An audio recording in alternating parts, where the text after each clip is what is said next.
Assalamualaikum warahmatullahi wabarakatuh. Waalaikumsalam warahmatullahi wabarakatuh. Kami dari kelompok Warpencil ingin mewawancarai Bapak tentang biografi Bapak. Perkenalkan, nama saya Fatin Alifah dan ini teman saya Nabila Izzatunisa. Oke, sebelumnya Bapak ingin tanya dulu, apa itu warpencil? Warpencil itu kepanjangannya wartawan penulis cilik. Oke, yang gagas itu siapa? Bu Curifa. Oke, baik, silakan. Kami dari kelas 5 Darussalam, wali kelas Purita Priyatni. Sebelumnya kami mohon maaf terlebih dahulu karena telah mengganggu waktu Bapak. Bersediakah Bapak kami wawancarai? Boleh, insya Allah. Alhamdulillah. Iya. Siapakah nama lengkap Bapak? Nama lengkap Bapak Safrizal S. kalau di ijazah. Kalau boleh tahu S itu apa ya Pak? S itu singkatan dari nama ayah. Berarti nama ayah Bapak Sulaiman ya? Ya, Sulaiman. Berapa usia Bapak sekarang? Usianya 44 tahun. 44 tahun.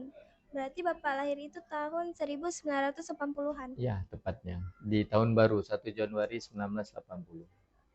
Di usia berapa Bapak sudah mengabdi sebagai seorang guru hingga saat ini menjadi kepala di Min 1 Kota Loksmawe? Bapak itu jadi guru awalnya di usia lebih kurang 30 tahun. Karena di 2009 akhir Bapak jadi guru. Berarti sudah 14 tahun ya? Ya, lebih kurang seperti itu. Tempat tanggal lahir Bapak di mana? Tempat lahirnya di Biren, di daerah Juli Kedua 1 Januari 1980 seperti Bapak sebutkan tadi. Tahu ya daerah Juli itu di mana? Enggak. Juli itu kalau dari Biren itu belok kiri arah ke Takengon. Siapa nama orang tua Bapak? Nama ayah Sulaiman, nama kakek Lutan. Kalau nama ibu Bapak? Nama ibu Rosmawati binti Abdurrahman. Bapak anak keberapa dan dari berapa bersaudara? Anak kedua, dari sekarang tinggal 4 bersaudara. Di antara saudara kandung Bapak, siapa kira-kira yang paling dekat dengan Bapak? Yang paling dekat, yang sama dengan pendidikan itu adik yang paling terakhir, yang bungsu. Ya. Di mana alamat Bapak sekarang? Di Juli, dekat dengan tempat kelahiran. Berarti Bapak berangkat dari Juli ke sini ya? Iya, jauh. Jadi setiap hari Bapak itu berangkat kira-kira sekitar jam 6 dari Biren sampai ke Losme jam 7.15, 7.20 sekitar itu. Itu aktivitas Bapak sehari-hari. Apakah Bapak memang berasal dari daerah tersebut? Ya, memang asli di daerah Juli orang Biren. Riwayat pendidikan Bapak bagaimana dan apa gelar yang Bapak dapat? Riwayat pendidikannya sekolah di Min di Juli dekat dengan rumah. Kemudian sekolah di SMP Negeri 1 Juli masih dekat dengan rumah juga, bisa pakai sepeda Bapak ke sekolah. Kemudian Bapak melanjutkan di SMA Negeri 2 Biren yang di Cetgapu itu. Setelah itu Bapak S1-nya tamat di YIN Malikussoleh Losmawe. Cetgapu itu di mana Pak? Cetgapu itu kalau dari sini itu tahu kantor Bupati Biren? Pernah lihat? Enggak ya. Dekat dengan kantor Bupati. Sekolah Bapak dulu di SMA. Nah, setelah S1 di YIN Malikussoleh Losmawe, kemudian Bapak melanjutkan kuliah di UIN Araniri Banda Aceh S2. Waktu itu dapat beasiswa dari pemerintah Aceh. Apa hobi Bapak dalam kehidupan sehari-hari? Hobi kalau dari sisi makanan mungkin hobi makan bakso. Ada itu makanan yang dulu di Jawa itu namanya orek namanya. Itu senang Bapak makan yang di warung Tegal biasanya. Tapi kalau dari segi yang lain mungkin hobinya olahraga sepak bola, kemudian voli senang, kemudian juga renang. Kalau hobi yang lain yang di bidang pendidikan ya suka membaca, kemudian banyaklah beli buku-buku yang berkenaan dengan pendidikan. Yang sering Bapak lakukan apa? Aktivitas sekarang maksudnya? Ya. Aktivitas olahraganya atau gimana? Aktivitas yang olahraga. Aktivitas olahraga sekarang cuma yang rutin itu seminggu sekali berenang Bapak. Dengan anak-anak di pantai.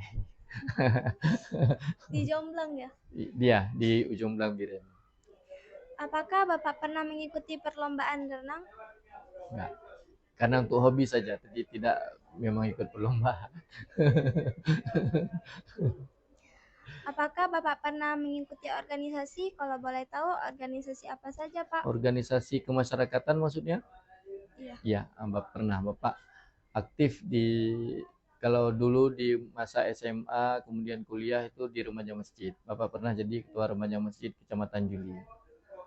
Kemudian pernah jadi pengurus remaja masjid Kabupaten Biren. Itu remaja masjid. Kemudian aktif di lembaga BKPRMI namanya. Jadi semacam lembaga apa namanya, BKPN itu Badan Kemakmuran Remaja Masjid Indonesia. Itu Bapak di Kabupaten Biren ketua dulu waktu tahun 2002. Nah, itu mungkin organisasi, walaupun ada organisasi lain misalnya yang pernah ikut PII, jadi dari training pelajar Islam Indonesia itu ada. Walaupun tidak aktif sebagaimana di remaja masjid tadi. Apa makanan kesukaan Bapak? Sudah tadi, apa yang Bapak suka tadi? Bakso. Bakso apa lagi? Yang khas di Yang Tegal di itu? Jawa itu orek. Orek. Gitu banget. Kalau boleh tahu, apa minuman kesukaan Bapak? Minumannya, saya suka minum susu. Sampai sekarang itu rutin, minum susu kambing atau susu sapi itu suka. Kalau boleh tahu, apakah Bapak sudah berkeluarga? Sudah, alhamdulillah. Bapak berkeluarga itu menikah tahun 2005 akhir. 19 November 2005. Berarti sudah 13 tahun. Lebih lah. 2005, sekarang 2024 berapa? 19. Lebih kurang 19 tahun. Kalau boleh tahu, anak Bapak sudah ada berapa ya? Alhamdulillah sudah 4 orang sekarang. 4 orang. Bagaimana cara Bapak menempuh pendidikan kuliah sehingga sampai S3? Baik, tadi kan Bapak ceritakan bahwa selesai SMA itu Bapak tidak jadi untuk masuk ke IPB walaupun dapat undangan di sekolah karena kemampuan ekonomi orang tua itu terbatas. Jadi susah untuk berangkat ke sana, apalagi tidak ada saudara di Bogor kan. Nah, kemudian Bapak itu awalnya itu tidak mau masuk kuliah. Jadi setelah tamat SMA itu Bapak sempat nganggur 1 tahun. Dia nggak kuliah, kemudian kerja jadi tukang bangunan, kemudian buat perabot kayak lemari, kursi dan sebagainya. Kemudian ikut paman untuk kerja. Tapi di tahun kedua itu Bapak rasanya pingin kuliah. Maka awalnya itu Bapak masuk di di FKIP matematika di Al Muslim. FKIP matematika di Al Muslim, jurusan matematik, guru juga jurusan matematika. Kemudian belum sampai 1 semester Bapak kuliah, jadi Bapak aktif di Dewan Perwakilan Mahasiswa waktu itu DPM. Itu banyak aktivitas di luar kampus, sering rapat, ada acara demo-demo karena masih tahun 99 waktu itu kan sedang gejolak di Indonesia ini reformasi. Akhirnya ketika mau final, mau ujian akhir, itu Bapak nggak bisa ikut final. Kenapa, Pak? Karena nggak banyak masuk. Sama seperti kalian di sini kalau banyak libur, misalnya bolos sekolah kan nggak dikasih ikut dia sama guru. Begitu juga. Akhirnya Bapak pindahlah kuliah ke waktu itu Stein Malikusaleh Lusmami. Ada kelas jauh di Biren. Nah, Bapak ikut di situ. Kenapa Bapak ikut di situ? Banyak waktu luang untuk Bapak bisa kerja, kemudian bisa beraktivitas di tempat lain karena kuliahnya cuma Sabtu Minggu. 2 hari kuliah. Di kelas di Biren itu Bapak kuliah sampai ketika tinggal skripsi saja waktu itu. Tahun 2003 itu terjadi konflik di Aceh. Kalian tahu konflik itu gimana? Enggak, karena kalian belum lahir. Ya, lahir tahun berapa? 2014. Tahun 2003 itu di Aceh pernah ada namanya darurat militer di Aceh. Jadi di Aceh itu terbatas sekali untuk pendidikan, untuk aktivitas apapun karena konflik itu besar. Itu banyak pembunuhan, kemudian banyak pengungsian, jadi banyak orang nggak sekolah. Akhirnya ketika konflik darurat militer itu, Bapak karena banyak aktivitas di mahasiswa, jadi pingin lebih nyaman, akhirnya berangkat ke Jakarta. Kan kuliah belum selesai tadi ya, baru sampai habis mata kuliah, tinggal skripsi saja. Nah, Bapak ke Jakarta itu tahun 2003 sempat belajar di sana itu di namanya Ma'had Utsman bin Affan, dekat dengan Taman Mini. Nah, tahu Taman Mini? Taman Mini Indonesia Indah itu, oh luar biasa. Kalian itu harus ke sana. Kenapa? Karena indah sekali pemandangannya. Ada Masjid Atin namanya yang dibangun oleh keluarga Cendana. Nah, Bapak kuliahnya itu dekat dengan Taman Mini, Bambu Apus namanya. Jadi di situ Bapak kuliah bahasa Arab. Yang ngajar itu banyak orang Sudan. Nah, tahu di Sudan ya? Negara Sudan tahu? Tahu nggak? Enggak sih Enggak. sebenarnya. Sudan itu di Afrika Utara. Coba lihat di peta nanti. Sudan itu di Afrika. Jadi banyak orang-orang Sudan yang ngajar bahasa Arab. Akhirnya Bapak banyak belajar di situ. Nah, tahun 2004 akhir, kan baru lebih kurang 1,5 tahun lah Bapak di sana. Itu terjadi tsunami di Aceh. Tahu? Pernah lihat? Nah, tsunami di Aceh, banyak sekali orang meninggal. Jadi Bapak diutus oleh yayasan kampus itu namanya AMCF, Asia Muslim Charity Foundation. Jadi diutus dari yayasan kampus untuk menjadi relawan di Aceh, memberikan bantuan ke pengungsi-pengungsi tsunami di Aceh. Jadi Bapak pulang ke Aceh waktu itu tahun 2004. Kan putus kuliahnya, nggak jadi. Akhirnya kan nggak selesai ya. Nah, ketika pulang ke Aceh itu Bapak melanjutkan kuliah yang tadi di mana? Nah, di STAN Malikussaleh yang waktu itu sudah negeri. Jadi Bapak lanjutkan kuliah sampai 2006 Bapak tamat. Jadi Bapak tamat kuliah S1 itu dari 1999 sampai 2006. Berapa tahun? 7 tahun. 14 semester. Jadi lama sekali. Nah, ini S1 Bapak. Perlu dilanjutin. Kemudian setelah itu, kan setelah selesai kuliah, kemudian Bapak ya sebelum selesai kuliah itu Bapak nikah di tahun 2005, kemudian 2006 selesai kuliah.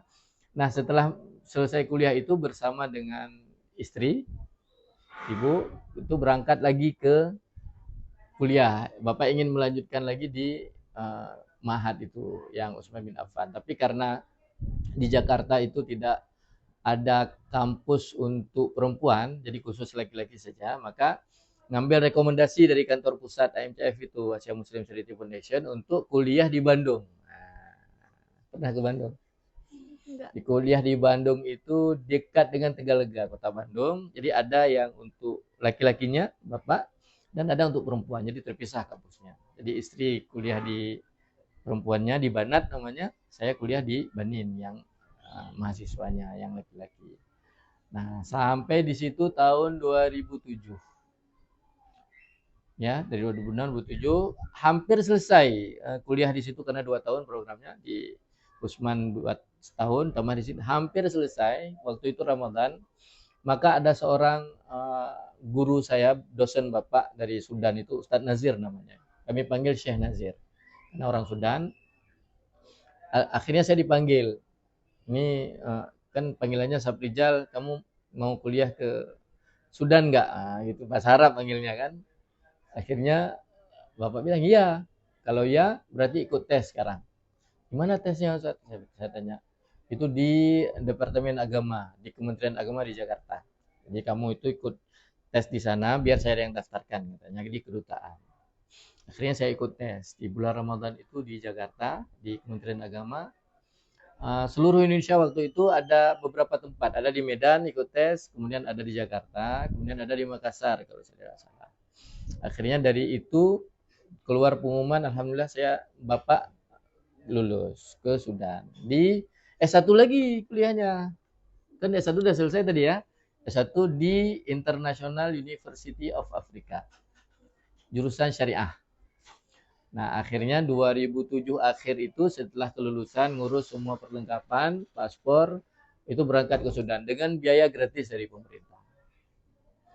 Kan istri bapak tinggal di Bandung, lanjutin kuliah. Jadi kemudian kuliah di sana sampai tahun 2009. 2009 awal. Karena waktu itu istri nggak bisa berangkat di sana, maka bapak terpaksa harus pulang. Nggak selesai lagi kuliah di sana, karena baru hampir 2 tahun, 3 semester lah kuliah di sana.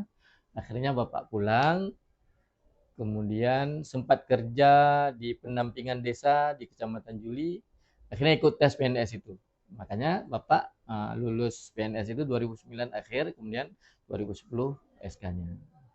Nah, pada saat bapak lulus itu PNS, bapak ikut tes beasiswa untuk kuliah S2 di UIN Araniri Banda Aceh.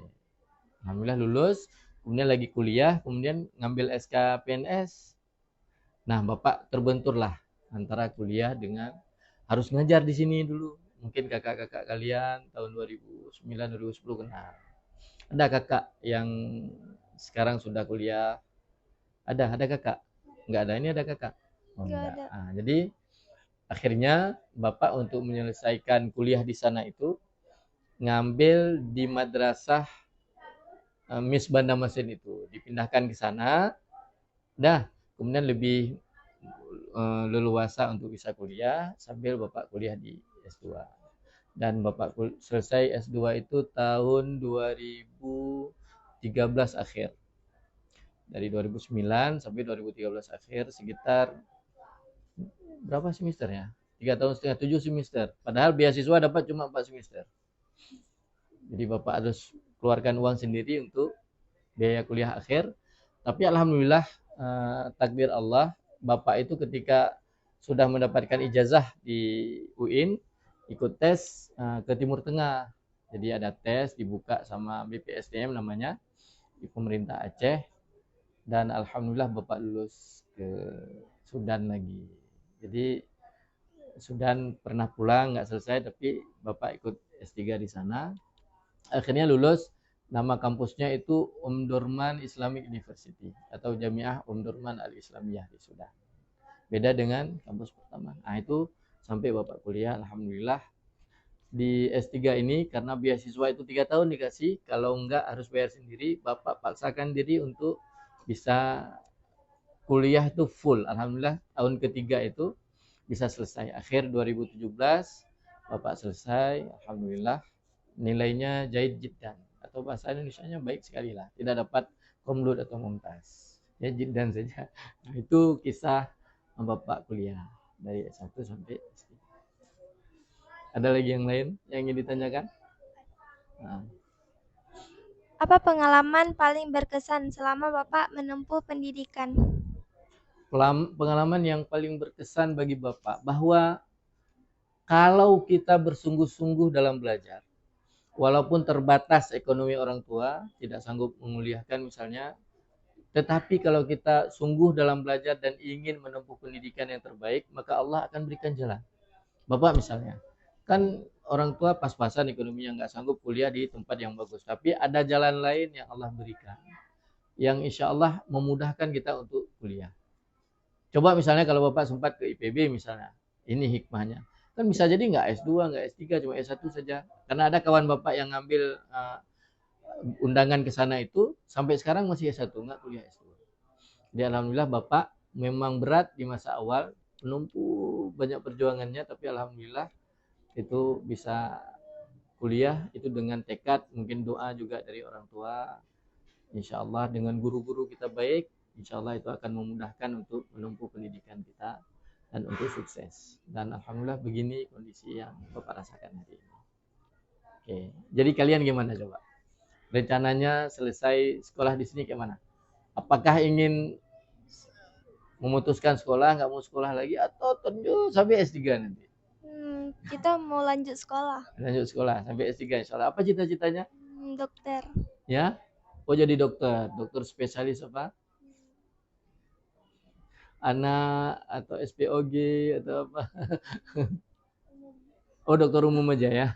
Ini cita-cita jadi apa? Dokter juga. Maka kalau jadi dokter itu harus rajin sekali belajar. Terutama sains, IPA, matematika itu harus dikuasai. Ya, insya Allah ya. Bapak tunggu bersama dengan guru-guru, ada Ibu Rifa di sini, ada Ibu Yuli jadi saksi. Bapak tunggu kalian sukses jadi dokter nanti.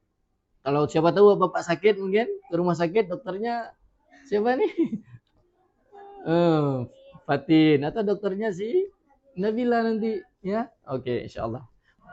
Wawancara selanjutnya akan dilanjutkan oleh teman saya, Nabila. Oke, baik.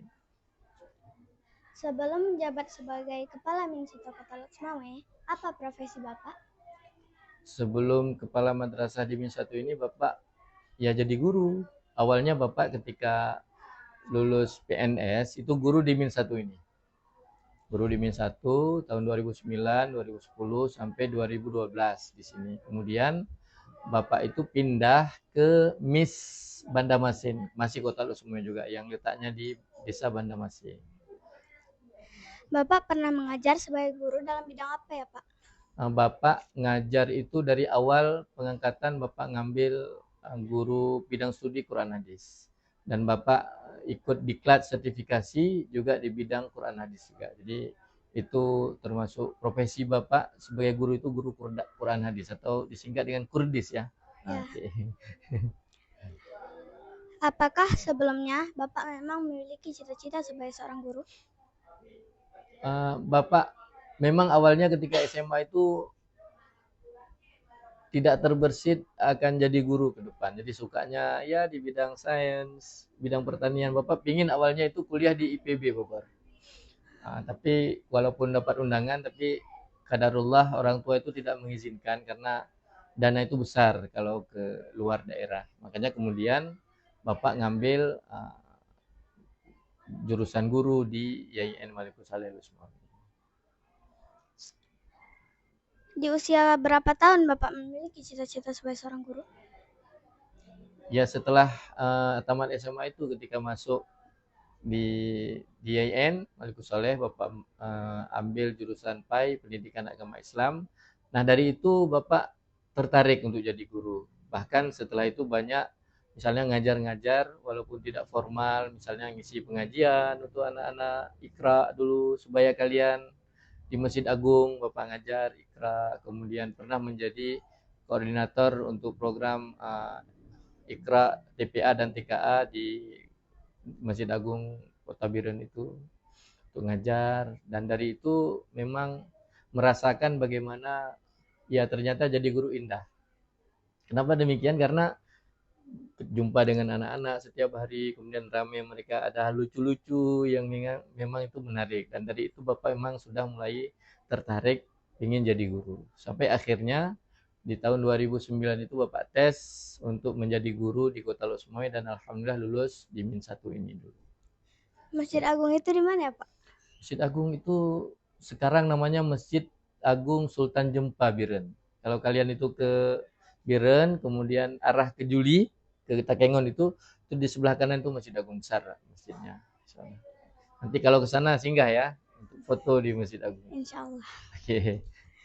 Apa alasan yang mendasari Bapak hingga Bapak ingin menjadi seorang guru? Alasan bagaimana maksudnya? Alasan kenapa harus jadi guru gitu ya? Ya. Karena yang pertama jadi guru itu adalah jurusan Bapak ambil memang jurusan guru. Tarbiyah namanya, jadi mengajar. Kemudian yang kedua, menjadi guru itu kalau dalam Islam itu merupakan amal yang paling bagus. Kenapa? Karena mendidik orang itu dalam hadis disebutkan itu bagian dari amal jariah. Tahu ya hadis tentang ada 3 orang yang amalnya itu tidak pernah terputus. Apabila seseorang meninggal dunia, kemudian amal itu tidak akan terputus. Walaupun dia nggak bisa salat lagi, sudah meninggal, nggak bisa puasa, nggak bisa apapun, tapi tetap pahalanya mengalir. Ada 3, kata Nabi SAW. Tahu? Yang pertama, yaitu sedekatun jariyah. Sedekah yang terus mengalir. Wakaf tanah misalnya, wakaf uang ke masjid. Nah, itu bentuk yang pertama. Yang kedua, yaitu al-ilmu yuntafa'u bihi. Ilmu yang bermanfaat. Nah, ini fungsi guru. Jadi seorang guru itu ketika dia mengajarkan anak didiknya, seperti kalian di sini diajarkan oleh Ibu Cutrifa misalnya, tentang warpencil itu, diajarkan oleh Ibu Yuli misalnya tentang itu. Nah, itu jadi pahala jariah sampai meninggal dunia. Kemudian yang ketiga yaitu anak yang saleh yang senantiasa mendoakan kedua orang tuanya. Nah, ini adalah amalan yang tidak terus. Salah satunya yaitu guru yang senantiasa mengajarkan ilmu kepada anak didiknya. Maka Bapak pilih jadi profesi ini. Nah, Karena Bapak pernah menjadi seorang guru, guru yang bagaimana yang Bapak inginkan? guru yang Bapak inginkan, guru yang ideal kalau bahasanya itu adalah guru yang ketika dia ajarkan anak didiknya itu memberikan teladan, baik teladan dari segi ilmu maupun penampilannya. Jadi misalnya Bapak inginkan seorang guru ideal itu adalah guru yang ketika mengajarkan kalian misalnya mengajarkan Al-Qur'an hadis misalnya di kelas. Kan diajarkan tentang hadis, tentang amal saleh tadi, amal jariah tadi. Nah, seorang guru itu harus benar-benar memahami tentang hadis itu, kemudian harus bisa menghafalnya, kemudian dengan arti yang lengkap, kemudian baru diajarkan kepada anak didiknya sehingga apa yang disampaikan itu benar-benar paham dan anak didiknya akan senang. Kan kalian misalnya kalau ada seorang guru tiba-tiba masuk kelas, anak-anak, sekarang kita akan belajar tentang materi amal jariah dalam Islam yang tidak terputus pahalanya. Dan guru itu menuliskan di papan tulis misalnya hadis itu. Kemudian setelah ditulis, anak-anak coba baca hadis ini. Kan nggak bisa. Maka dibacakan oleh guru, kemudian diartikan. Nah, kira-kira senang nggak seperti itu? Senang. Senang. Atau seorang guru yang lain misalnya ketika masuk kelas ditanya, anak-anak sekarang kita belajar halaman berapa ya? Ya, kemudian tentang hadis apa kita belajar? Oh, Bapak belum hafal hadis itu. Coba dibacakan. Kira-kira senang mana? Senang yang pertama atau yang kedua? Dua-duanya senang ya. Berarti baik. Tapi kalau Bapak pilih yang pertama. Jadi harus hafal dulu hadisnya, kemudian terangkan yang bagus. Itu yang kita inginkan. Apa lagi pertanyaannya? Adakah pesan yang ingin Bapak sampaikan selaku kami siswa-siswi? Oh iya, pesan ini untuk anak Bapak kelas 5 ya. Pesan yang pertama, teruslah belajar. Karena seseorang itu dengan belajar akan mampu menggapai impian yang terbaik. Jadi sebuah harapan kita, sebuah cita-cita, sebuah impian kita itu tidak akan terwujud tanpa ada kerja keras dalam belajar. Satu ya. Yang kedua, ikhlaslah dalam belajar. Bagaimana ikhlas dalam belajar? Ikhlas dalam belajar itu apapun yang diajarkan guru, jangan merasa terpaksa. Kan ada ya, sementara teman-teman misalnya, saya malas belajar ini. Jangan, ikhlas dalam belajar. Insya Allah ketika kita ikhlas dalam belajar, maka Allah akan bukakan pintu-pintu kebaikan yang cepat kita paham dalam belajar itu. Oke ya. Dan teruslah membaca, teruslah banyak membaca. Kenapa? Karena dengan banyak membaca itu akan banyak tahu apapun yang ada di dunia ini. Hanya dengan itu kalian akan sukses insya Allah di dunia dan akan sukses di akhirat. Itu pesan Bapak untuk kalian. Apa pesan yang pertama tadi? Pesannya belajar terus. Iya, karena dengan belajar itu akan bisa menggapai cita-cita. Yang kedua,